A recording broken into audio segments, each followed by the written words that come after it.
Hello, I'm Scott Laundry. I'm a senior client advisor with TDO. We're the MEP Center in Central New York. This is my fifth KataCon. I think at every KataCon I've been to, I have learned something from our next speaker, Brandon Brown. He originally started out helping people, I guess, with Kata in the MEP network, but over the last 5 years, he's moved on and been helping people, like you just heard, like Baptist, through his company Continuous Coaching Commitment. Brandon told me that he gave me a $5 bill for every time I used the word wonderful. $20 bill, okay. So in describing him, so while he is a wonderful, wonderful guy, that's not necessarily how I would envision him. I think him as the best example of all the characteristics you want to be an awesome kata coach. And so I'd like to ask you to help me in giving Brandon a wonderful, warm welcome up to the stage. Brandon Brown.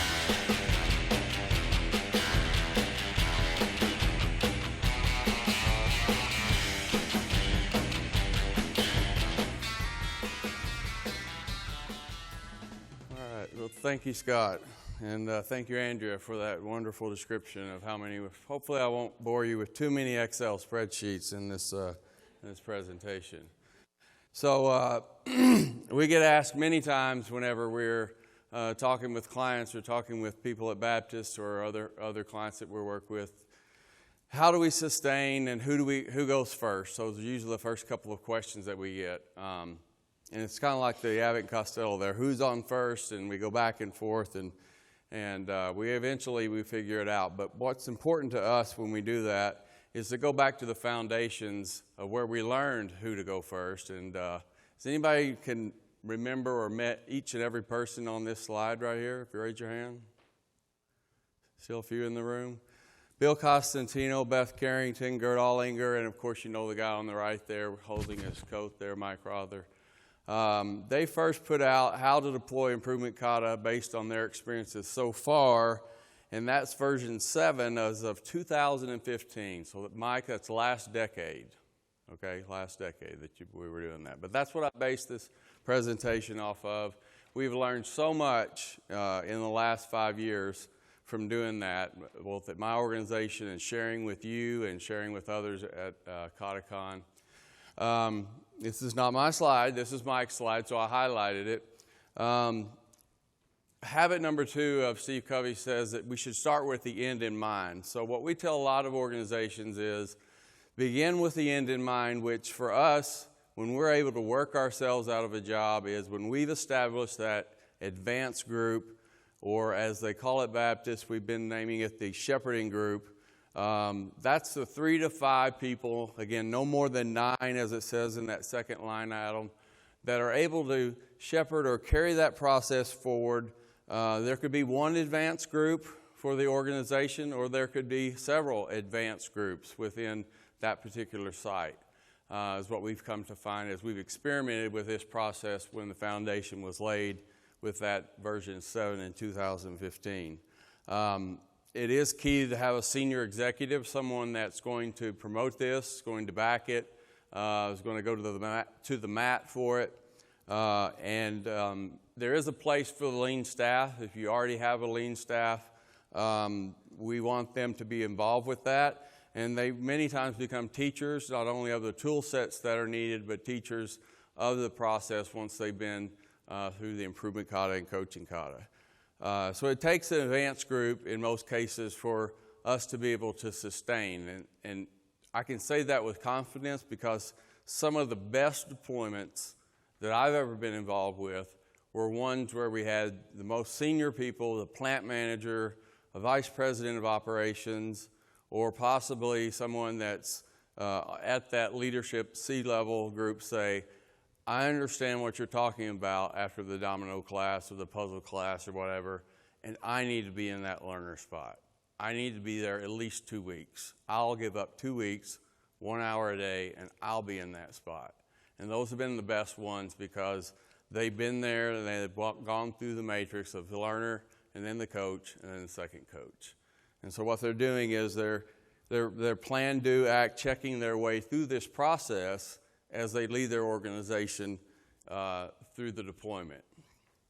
And it's called the advanced group. I'm not saying advanced, like we're more advanced than you are, or we're more advanced in lean than you are. It just means we're going in front of, we're the first boots to hit the ground, so to speak, in this process of learning the improvement kata and the coaching kata.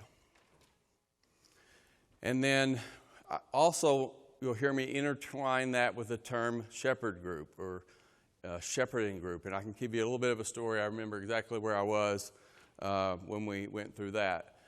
Some of the things that we've come as I've exchanged and played catch ball with Skip Stewart, I think I've pretty much worn out my throwing arm, and he's worn out his catcher's mitt on these words. But leading with humility, treating people as individuals, qualities of a good shepherd are all of these things. Exhibiting empathy with those that are on the improvement teams, the kata teams, putting the needs of others first before yours, especially if you're a coach or a second coach.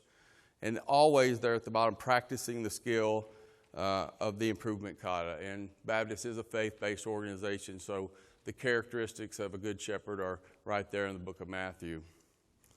So how do we go? How do we get started? Well, an advanced or shepherding group startup, who goes first? Many of you may be here for the first time. Is this your first KataCon? So you're kind of in that first group there. Maybe you're scouting. Maybe you're scouting this process. Is this going to work for us?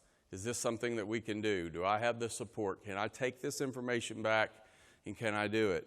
Maybe you're already practicing a little bit and you're thinking, well, now I know where I'm at. I'm actually probably a member of the shepherding group, or maybe I'm going to go first or something. So you'll be a member of that middle management or maybe an executive sponsor on that shepherding or advanced group. Now down below is sort of a flow matrix or swim lane, so to speak, of the first 3 months that we like to go through. Sometimes it could be shortened. Sometimes it could be shortened to 8 weeks or so. But we like for, you'll notice there in that first, whoops, now I messed it up. Forward. There we go. In the blue spot there for the learner, we like to have the most senior person in that learner's position. And you'll notice that that senior person moves from learner to coach to second coach. So I know there's a couple of schools of thought, when do we hand the coaching card to the right person? At our organization, we like to get the hand of the card in the person just as quickly as possible, and at least practicing. You'll see the focus there is practicing, even if they're just reading the questions, that senior person going through that role and eventually ending in a second coach role, again, so they know that they have experienced it. And we put usually the natural process owner, which is completely turning the organizational chart upside down. The natural process owner there in pink is the coach. So they're asking the questions. The middle manager there in the orange is the second coach. So we've got a designed matrix for us to flow through this period so that at the end of focusing on quality the second month, getting better at and more qualified at asking the questions, the question in the storyboard gets better. We then move into skill development and looking at skill assessment in that last block there where we naturally end in the natural reporting structure. We believe if we're able to do this, and what we've seen and what Mike's taught us and Gerd and Bill and those people in the lab coach is that we can expand very quickly, very fast with up to 3 to 4 times the amount of people. Monitoring and assessing is another one. This is a diagram that we use to show the Dreyfus scale. Many of you have probably seen that, but shepherding group members monitor that and assess the skills. So think about this, such as the challenge and vision inverted the other way. The shepherding group is looking back at and meeting once a week and actually doing kata on the kata for, say, Focus Team A, like on call lights in healthcare, answered within 3 minutes, or the ICU unit looking at infections such as a CAUTI, or oncology unit such as an infection such as CLAPSI. And so let's just I'm going to take a minute and tell you an experience that I had within call lights. There was a nurse that was on a step-down unit. We'd been working for about 6 months on something that Studer, a national organization, that had come through and told the nursing organization within this hospital, all your nurses should be answering the call lights within 3 minutes. And so the challenge was written, 90% of call lights should be answered within 3 minutes for that particular unit. At that point, she was frustrated because she had plateaued at about 65%. Her frustration where she was at was pretty much at the turnaround or turnover and the retention rate of her clients. I'm going to skip that and go to this slide because it wasn't relevant to her anymore. She had disengaged from the board. She said, it's just not possible to hit this challenge. We're at 65%. We're never going to get there. The second coach and the shepherd were in the room, and I asked them what their opinion was and were they keeping relevancy in at the right times with everyone. And they said, yes, we think they can. They should be. So they were pushing back. I said, well, let's just check that. Can we run in the challenge state? Can we set everything up, small scale, in the challenge state and see if we can answer the call lights in 3 minutes? What would you need, nurse, to be able to do that, or nurse manager to do that? She said, well, I need a 1-to-4 or 1-to-5 ratio, so give me a PCA and a nurse for 5 or 6 patients at the end of one hall. They all need radios, and she started naming off all the things that she needed, and I said, okay, can we get those tomorrow, or when can we get those? And so we set up a plan to run for 4 hours to that condition. There were 49 call lights that went off in 4 hours, averaged 3 minutes and 21 seconds. So we come back to the room the next day, and she gave us that information. So I went to the shepherd and second coach, and I said, so now for a step-down unit, do you think that that's valid?